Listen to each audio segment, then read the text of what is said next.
Chers adhérents, chers bénévoles, j'aimerais m'adresser à vous aujourd'hui parce qu'il est important de sensibiliser encore au TDAH, parce qu'il y a un énorme travail à faire en France, dans notre pays, pour informer sur ce sujet.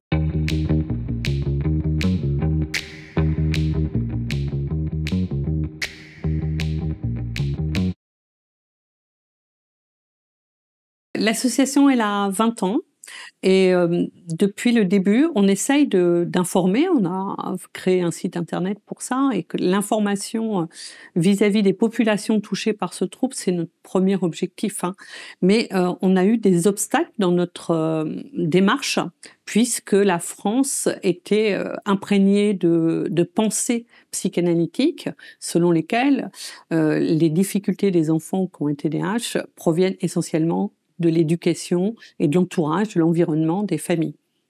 Donc il a fallu pouvoir faire comprendre aux personnes que le TDAH c'est un trouble du neurodéveloppement. Pour surmonter les difficultés de ce trouble, il faut se connaître soi-même. En fait, il faut apprendre un peu à contourner ce trouble et à faire avec, et à trouver de la motivation pour surmonter ces difficultés.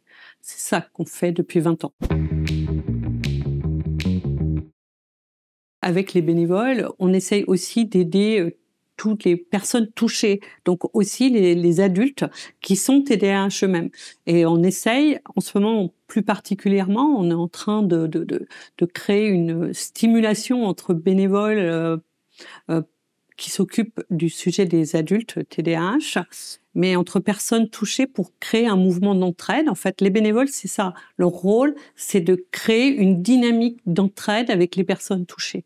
Et donc, qu'elles soient là pour aider les familles parce que c'est leur enfant qui est touché, ou pour aider les adultes, ou même voir les conjoints parce que ils ont tous besoin de se retrouver entre eux, entre personnes qui comprennent de quoi on parle, qui comprennent la subtilité du quotidien, qui comprennent les choses sans qu'on ait besoin toujours de les dire ou de les expliquer dans le menu détail. Donc c'est ça qu'apporte la bénévole, et ça, c'est dans la proximité qu'on peut le trouver. Donc c'est d'où notre besoin de recruter beaucoup de bénévoles et d'avoir du monde sur le terrain pour aider les personnes.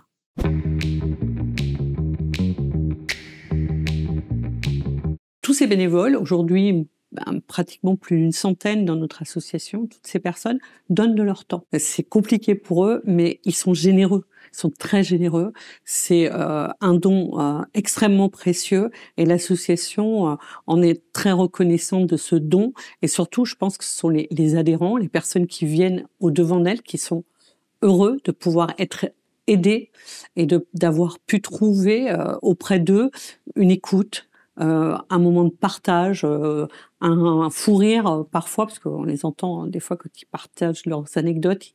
Entre eux, ils sont contents de pouvoir en rire, même si dans leur quotidien, c'est parfois compliqué. Mais voilà, donc les bénévoles, c'est cette chaîne de solidarité, d'entraide, et c'est plutôt beau à voir. Et moi, je suis plutôt heureuse de voir tous ces bénévoles enthousiastes, et je les remercie. Et je pense que au-delà de mes remerciements, c'est vraiment les remerciements des adhérents qui sont importants, et leur reconnaissance.